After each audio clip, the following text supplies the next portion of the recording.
What's up, taquitos? Welcome to Jonathan Lawrence sick lifetime Christmas movie review. Today we're going to talk about Cloudy with a Chance of Christmas. It was a fun one. The synopsis: Bridget Torres is a prominent national news weather forecaster who comes to the wintry town of Leavenworth, Washington, where Christmas traditions prevail each holiday season. Yeah, it was a very interesting dynamic on the normal holiday movies, because the guy had a crush on her the whole, like, from before the movie even started. It was like, oh yeah, this guy's had this long-running crush with this lady. And okay, so they live in LA. It's basically, there's a guy and a girl, and it's basically Good Morning America is their job, millions of viewers every day. And there is an evening weather girl. Yeah, the main character is the evening weather girl. She is like, the movie starts with them talking to the producer, who was like, "Oh, we're gonna set you up to co-host the winter snowfest or something." Yeah, it was can't remember the name of it. Like Snowmageddon. No, it was it was something more positive. It was like the snow show. Let's call it that. So she was under the impression that she would be hosting the thing. They were like, yeah, we're going to do this whole thing with you, and you're going to do some segments for the morning show. And because you're so awesome, and this is finally your big break. This is going to be your big break. They love you. And so she's all excited, and then they introduce the morning show people, and they're the antagonists, and they're all like, oh, hey, how's it going? And there's very obviously weird chemistry going on. Yes. The morning show woman is basically a young Bree from Desperate Housewives. So, the redhead who's very, like, stiff, and everything has to be precise and that. And so anyways, the guy is actually from this Christmas town in Washington. And lo and behold, when the weather girl goes there to stay at his parents' house instead of a hotel, Yeah, she gets there after having some dialogue with those people. And she's like, oh, cool. Well, they invited me to go to the Christmas snow show, and so we're going out there. And she shows up, and they're staying at his parents' house. And they're like, oh, thanks for inviting us along and allowing us to stay here. And Drake, the guy, is downtown waiting for you guys already. When you get here, or when you need to drive into town, let me know and I'll take you in. And so they introduce the family. Drake's mom is like a bubbly Dolly Parton type that works at the Christmas shop. She seems like she's high all the time, right? Yeah. Like, even the Drake, the main guy in the morning, is like, oh yeah, I don't know if you noticed, my mom's very whimsical. She's probably on acid most of the time. But anyway, they're very rich, of course, and even the dad makes the point, my wife doesn't have to work, she just chooses to, which I thought was very odd to say. Yeah, so the whole gimmick to this is that they're staying at this town because it's Christmas town, and it's modeled after a Bavarian, just a very, like, Bavarian town in the mountains that celebrates Christmas all year round. And apparently it is a real city because it said so at the end. But also, they're very big on telling, like, details about the town, but, like, It's not just like, oh, we have a Nutcracker museum. It's like, did you know from 86 to 93 we had like this going on, and look at da da da da, and it was like, okay, yeah, we get it. Like, the town's hurting for some people to come visit it. You're trying to promote it on Lifetime. Well, they cover that with the guy, the main character is Drake. Drake's childhood, he was a tour guide for the city. That's so how they explain it that way, where because he's always dropping in these little tidbits of, did you know that this building was built in 1942? And it's just a lot of information about various aspects of the town as he's giving them the tour. There's super weird, like a weird, awkward tension between the two throughout the beginning of the movie. Mm-hmm. Like, the girl hates him, and he obviously, like, has a thing for her. The girl hates him because apparently a year ago he was looking for a co-host, and I guess they had been like friends or something. Yeah. And she really wanted the gig, but he told her no. Basically, he picked the Bree from Desperate Housewives instead, and she got stuck at the like nightly, everyone's in bed, let's throw her on for something to do. But we'll tell you why later. Yeah, so there's that tension going on through the beginning of the movie, and it's obvious that Bree has a thing for Drake too. So she's there doing all these bits and show stuff, and is trying to get his attention. She's like basically stuck to his arm. Yeah, while he is, he's very much trying to woo Weather Girl. Yeah, Brianna, I think. Bridget, yeah. Anyways, so of course Bridget is very beloved by his family and the producers and everything. She's very charming. And different, and she's not very by the book. She's like... She has a lot of improv skills. And like the whole movie. She's not afraid to like look like a dummy, basically. Whereas other people are very scripted and polished. And so anyways, so they go downtown and they show you all the cute little shops and gingerbread wonderland and all that stuff, and it was really cute, I think. Yeah, they give you the Christmas experience over the course of the week, and they're recording little clips for their TV shows and live streams and everything, and each day they're like, oh, you guys are, the live streams are growing. You guys are having the best ratings ever. And this, because it's the three of them. Yeah, it's the three of them. So they've got the awkward chemistry of the two that have a budding romance. And then the also awkward chemistry of the third wheel trying to butt her way into the conversation. And so they keep that going throughout the movie. And they get to a point when his brother is talking to Bree and says, like, oh yeah, you haven't noticed yet? They've had it, like, Drake has had a thing for her for years, and she's like, I did not notice that. Like, what are you talking about? And then, he explains that the reason that Bree ended up being his co-host instead of the other girl, Bridget, is because Bridget was so awesome and so good for the views that their nightly show was tanking, and so they needed someone really good to try to bring ratings up.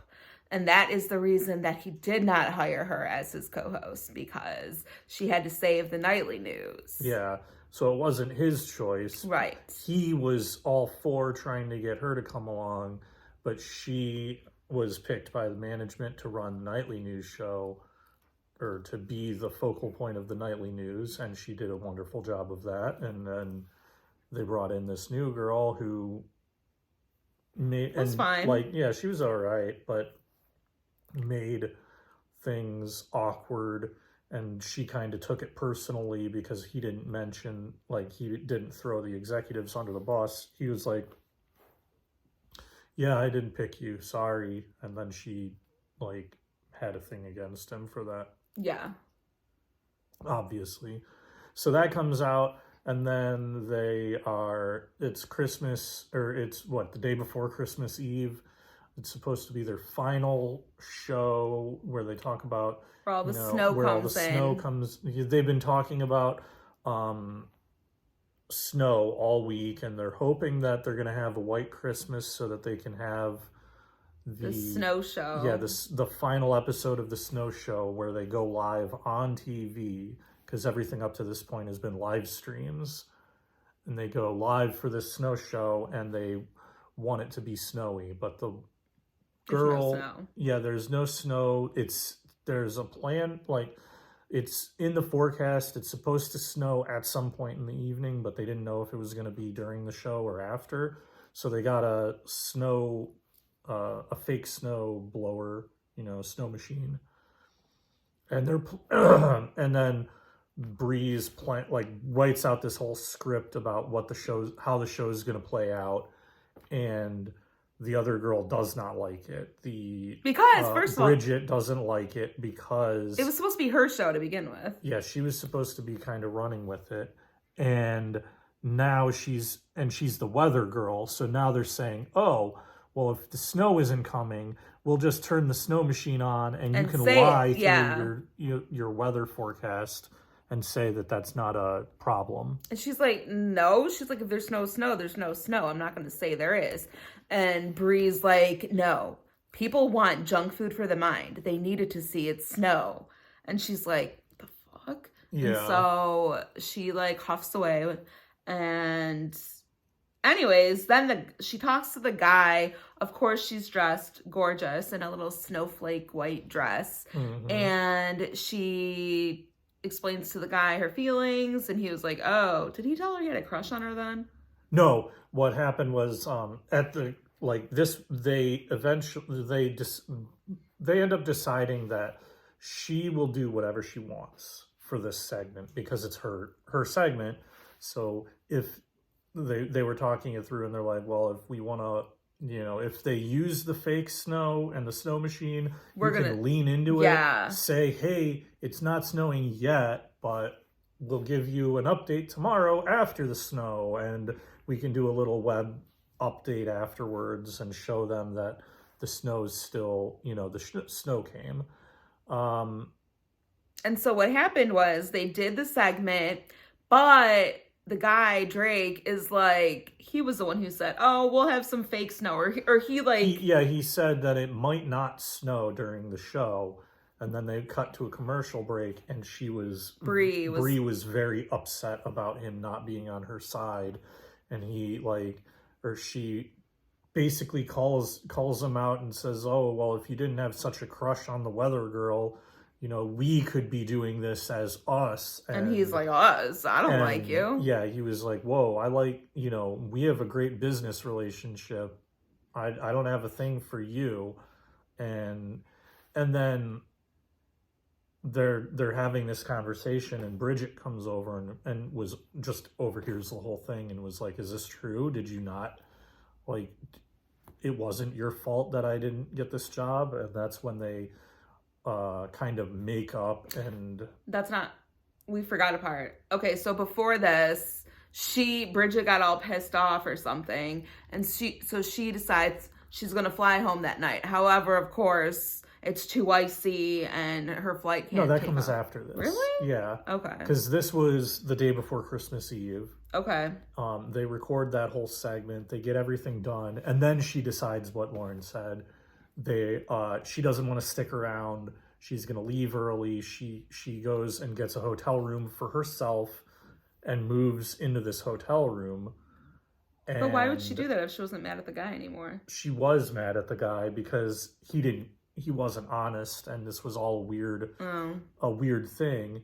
But she didn't move out because of the guy. She moved out because of the other girl. Oh. She moved out because of Bree. She was like, this is super weird, super awkward. I'm just going to get my own hotel room and then leave tomorrow. But she didn't say bye to anyone. Yeah, she just kind of left. And the mom, what? She left already. And then he's like, wait, what? And then in the morning, the mom sees this ornament that she gave to Bree. And she was like, I'm going to go find find her. So she brings this little ladybug ornament, and the mom's like, like a ghost. She was. She was Ooh. like, you forgot your ornament. The girl's like, oh, sorry. It was the last thing on my mind, basically. She's And, like, yeah, I and was the on mom's my way like, out. you have to see me singing my concert tonight. And so she's like, oh, I guess I have nothing better to do. Yeah, so, obviously they throw in the snow has caused the weather to, or the ice, because it never snowed.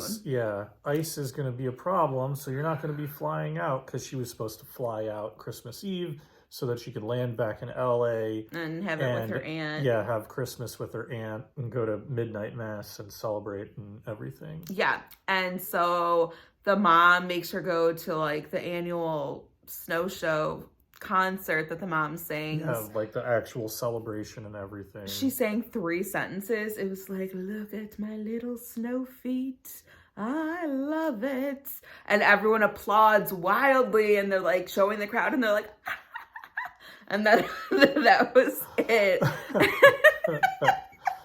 And so Bridget and the guy wind up in this tunnel, of course, and everyone's wearing sparkly dresses, and yeah, they go back and talk in the entryway to the event, and the producer was like, "Oh, great news! You got a new show. They're giving you the morning show after the Good Morning America. So you'll get to pick your own co-host and all this other stuff, and or do it it's yourself. great. Yeah, great news. You're doing great." And so she tells him about it, and he was like, "Oh, that's awesome! Congratulations. I heard you were in need of a ride," so he basically offers to take her to Seattle to hop to a flight, to the airport, so that she can get a flight that's not blocked and earlier than her original flight was, and because her original flight would land after midnight mass. And and then of course they were like, oh yeah, well, let's like hook up in LA and stuff like that, and then they kissed multiple times. Yeah, he formally asks her out and then says, "Oh, I have one last thing to show you," and then they close on a kiss where they. Ew, he said that? Yeah. Ugh. And she responded with, "Oh, you're saving the best for last." Oh shit, I missed that. Yeah. So, that was the movie. It was decent. It was fun. It had some strange moments with the third wheel dynamic, but it was overall enjoyable, right? What would you say? I think so. I think it was enjoyable. The main guy kind of annoyed me. He looked like a very wrinkly, elongated face Jim Halpert. Not what you would pick for Good Morning America. He had like some beardage going on, which was the only thing that was pretty much saving him. But he was kind of not cool, but beardage, only thing that's saving him. No, but it was like tight, and he had like thick lines, and his face was kind of elongated, and it was weird. But it was okay. It was a solid. Yeah. So you're giving it a 6.5. All right. I was gonna say a solid 7. Yeah. It was fun. It was better than normal. It was a good adventure. There were some weird, things in it. Weird things for sure, but the mom was crazy. It was they set up the town in a fun way. There was a lot of very nice, wintry, snowy, like a snowy old town. It was very good PR for the job, and I really for the town, and I feel like that really was the point of the whole thing, to be honest. And apparently it's Christmas there all year round. Did they say that? I mean, they did, but I think that's just for the movie. Well, it might not be. So Leavenworth, Washington looks cute. Yup. And that movie, Cloudy with a Chance of Christmas. Cloudy with a Chance of Christmas. It was also cute. So yeah, thanks for watching. See you next time. Bye.